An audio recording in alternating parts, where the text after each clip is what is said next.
Hey honey bunnies, it's your girl Evie. Hey girl, hey, or hey boy, hey, and welcome back to my channel. If you are a returning subscriber, welcome back. If you're a new subscriber, don't forget to click that subscribe button, give this video a big thumbs up, and comment down below. Okay guys, so it's been a minute since I filmed my last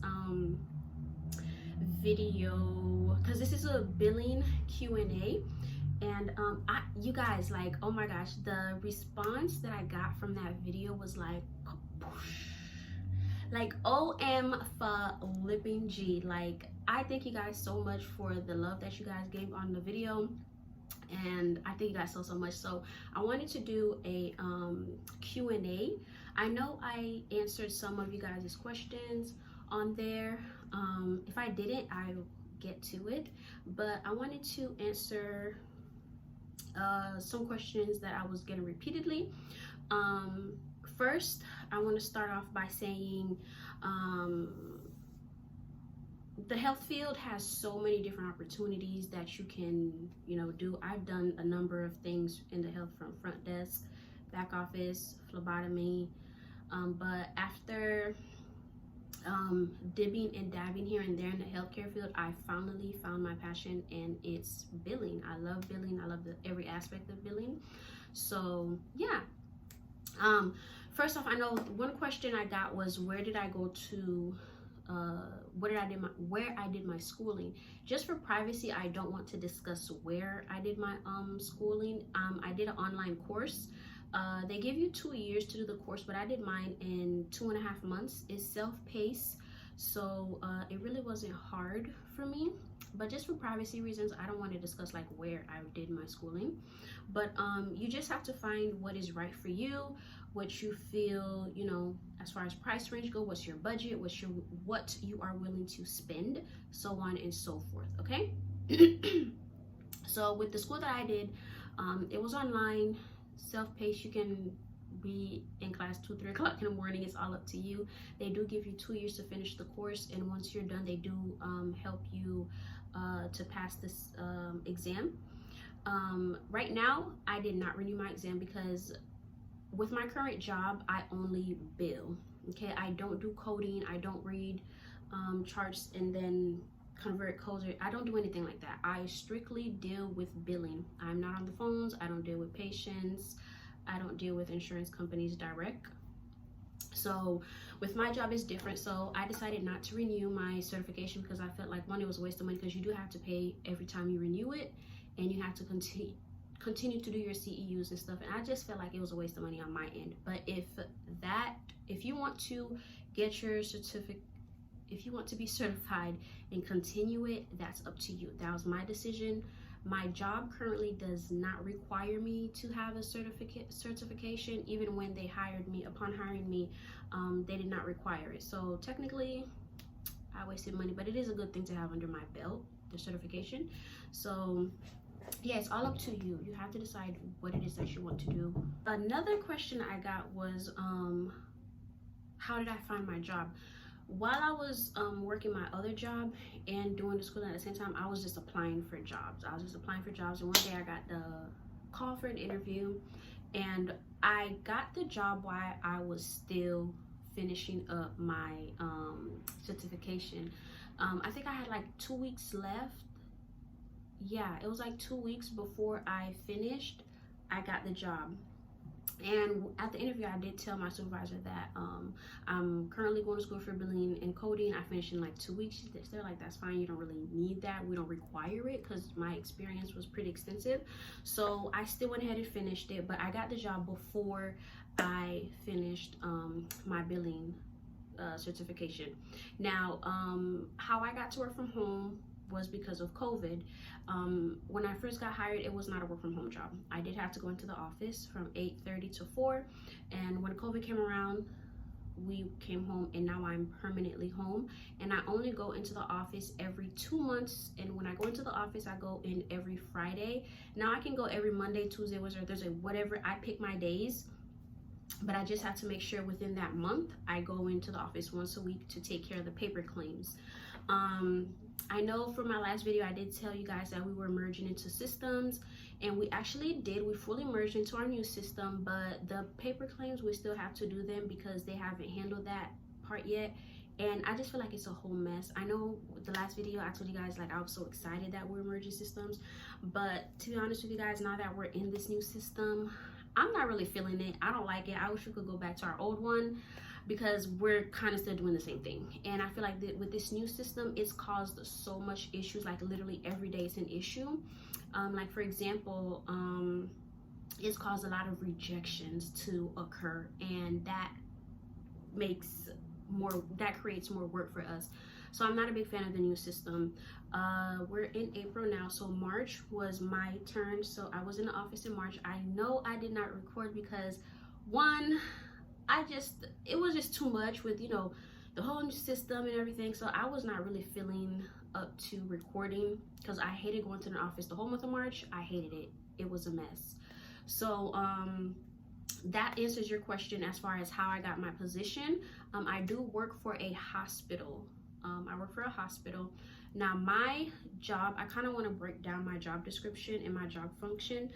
I work for a hospital, and within that hospital we have Medicare billers, which is government billers, and then we have Medicaid billers, and then we have commercial billers, and then we have the AR specialists, and then we have the people that deal with the patient accounts.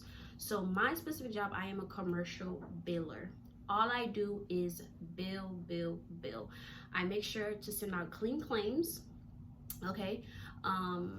And that's all I do, I bill. Now with my position, I don't have like specific insurances that I deal with. I deal with every commercial payer you can think of: Blue Cross, Aetna, Cigna, United Healthcare. I deal with all commercial billers. Like for example, my previous job, I only dealt with 3 type of payers, and that's because I was doing AR. AR and billing is 2 different things, and I'm kind of break that down for you guys. So with my position, there's 3 commercial billers.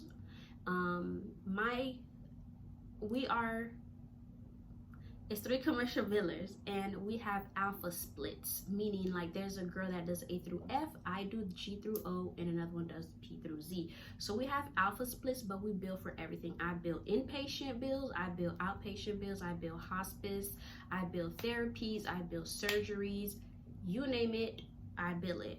I know there's some hospitals that have billers specific for inpatient and billers specific for outpatient and therapies and all that stuff. No, I bill it all, okay? And another question I got was if I can kind of do like a walkthrough day-to-day of my life. Now, majority of the time I am from home, and given the fact with, you know, PHI and HIPAA, it's not so much that I can show you guys working from home, and to be honest with you, it's pretty boring because I'm on the computer all day. But I'm gonna try to find a way to kind of maybe like, actually I could do it in this video, kind of break down what my day is like. Day to day it does change, and it differs depending on what my supervisor wants us to do when I'm at home. Now when I go into the office, I only do paper claims. When I'm in the office, I don't bill electronic claims. I only deal with paper claims, okay? When I'm home, I deal with electronic claims, okay? Like for example, right now my supervisor has me on a project for rejections, given the fact that we merged into this new system and it's causing so many unnecessary rejections. So right now I'm working rejections, claims that rejected in the clearinghouse and has not been sent to the payer. So right now I'm working rejections. I do primary billing, I do secondary billing, and I do tertiary billing.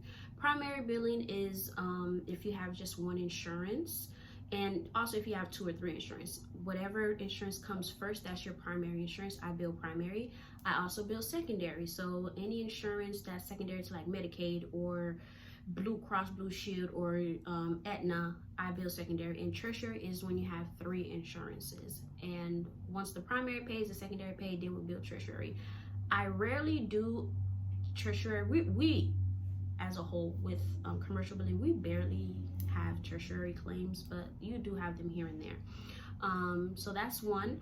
And then I do rejections.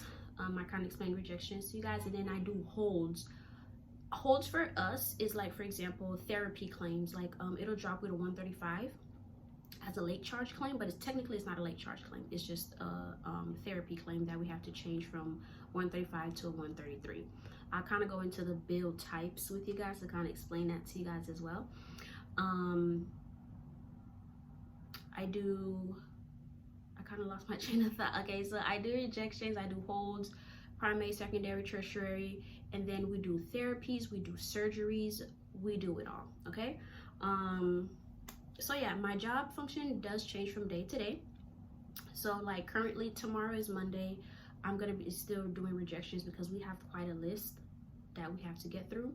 So once I'm done doing rejections, I don't know what my supervisor is going to want me to do. If she's going to put me back on billing, or she might want me to do holds. And then we also have another system that, like, let's say for example, the patient comes in and doesn't have their insurance card, or like let's say the patient comes in and doesn't have insurance at that time, or proof of insurance at the time, and they get a bill, we bill them, and they call us back to say, hey, I have insurance, or I found my insurance card, here's the information. So we pull that from a system, and then we actually bill the patient's insurance. And then we also have another system, like let's say for example, secondary, they didn't provide their secondary insurance at the time of their visit, they only provided primary, and come to find out they do have secondary after primary paid, and we bill the patient.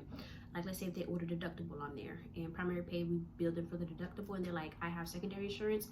There's a whole system for that where they put the patient's information in, and we got to go grab it and bill their secondary. So I do a lot day to day, but I don't overwhelm myself. I definitely have an organizer in what I'm doing that day. For example, like unless if my supervisor puts me on a project, then I know that, okay, today I'm gonna touch this, I'm gonna touch this, I'm gonna touch that. I always normally do my billing first, and then I touch everything else because billing is more important. And then that's pretty much my day-to-day task and what I do. Advice on how to look for a job. I would say if you are currently going to school for medical billing and coding, kind of decipher on what you want to do. Do you just want to do billing? Because billing and coding is totally different. Do you want to do AR? Like, what is it that you want to do? Be specific, because that's going to also kind of narrow it down to like what type of jobs you're going to look for, or type of jobs you want to look for. I would say while you're in school, look, tidy up your resume, make sure it looks good, and also study, and pray. And I'm pretty sure that's pretty much it. It's really not that hard, you guys, and don't give up and don't give in, because I know sometimes it can get a little frustrating, but you have to look at it this way. If this is something that you're passionate about and it's something that you want to pursue and something that you want to do, you have to put in the work to look for a job. You have to put in the time to study. You have to put in the time to, you know, actually go through your materials and educate yourself and allow yourself to be knowledgeable, because the healthcare field is always a growing field, and till this day I'm still learning. I've been with my job for 3.5 years and I'm still learning. Like, I'm still learning. Okay, so if you guys have any questions, don't forget to comment them down below. If you want me to do like a specific video on, hey, I mostly work with the UB04 form. With the hospital, that's the type of form that we work with. Any hospital you work in, if you do billing, you work off a UB04 form. CMS 1500 is more physician billing. So like for example, the bill types that I work with are 131s, which is outpatient, 111 inpatient, a 137, which is an adjustment claim for a outpatient, a 117, which is an adjustment for an inpatient, 133s, those are therapies, 135 late charges, 138s. I promise you guys, I think I've only done like maybe 2 138s since I've been with my company, and those claims are like for a voided claim. I do hospice claims. Yeah, that's pretty much most of the bill types that I deal with on a day-to-day basis when I'm billing. And when I'm doing rejections, they're mostly going to be 131s if it's outpatient, and if it's inpatient, it's going to be a 111.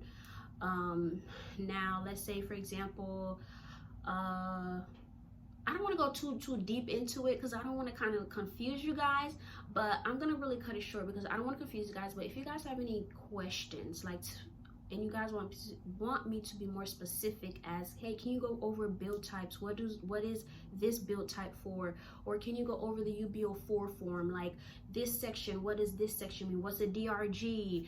What's the CPT code? What's a rev code? What's a modifier? If you guys want me to get more specific about that, just comment down below and I'll definitely make a video on that, but I don't want to confuse anyone. So yeah, if you guys have any questions or any topic that you guys kind of want me to discuss more, just leave it down below and I will definitely try my best to do that. But I hope you guys enjoyed this video and I hope that it was helpful for someone. And if you are looking to get into the field, I would recommend you first research, do your due diligence. Research meaning look for what type of schools, give yourself a budget, okay, and look for the type of schools that you want to do, and then actually ask yourself, okay, what is it that I want to do? Do I want to code, or do I want to build? Do I want to do both? Because there's some places where you go, they'll have you do both. Some places where you go, it'll separate you. So you have to be kind of specific on what it is that you want to do. And yeah, it's all about preference, okay? Because my preferences are different from your preferences. Like, since when I first got the job, I loved it, and I was like, I don't think I want to do coding because I don't just want to sit here, because I have different tasks every day, so it's not the same thing. Yes, I build, but I have different tasks that allow me to build. You understand what I'm saying? So I'm not in my billing system 24/7 8 hours a day while I work. No, I'm in other systems, and sometimes I have to use my billing system as a backup in order for me to complete my job. So you have to be specific in what it is that you want. Everywhere is different. Everywhere you go is different. I know some people are like, oh, billing is really good, but it doesn't pay. It all depends where you go. It all depends the state you're in, the city. It really all depends. Like, for example, me, I get a raise every single year. Every year since I've been at my job, I've gotten a raise. With evaluations, we do have evaluations that we get evaluated every year, and if your supervisor thinks you're doing good, they're going to give you a raise. You always have to just do your job. And me, I ask a lot of questions, so I'm always like in my supervisor emails like, hey, how do you do this or this, that, and that, so I can educate myself better. And it also allows you to do your work better as well. So it all depends where you go. I always say that I'm very grateful and thankful for my job. Not only that, I've always wanted to work for a hospital, and now that I finally work for a hospital, I'm going to retire in a hospital. I'm not leaving the hospital. I love the benefits.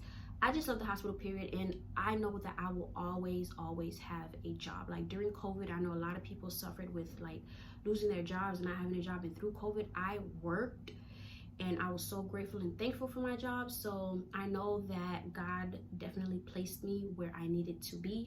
And I'm in a field where I love it. I can't complain about it. So I'm very grateful and thankful. So I wish you guys the best of luck, to those that are trying to get into the field or those that are already into the field and trying to move up.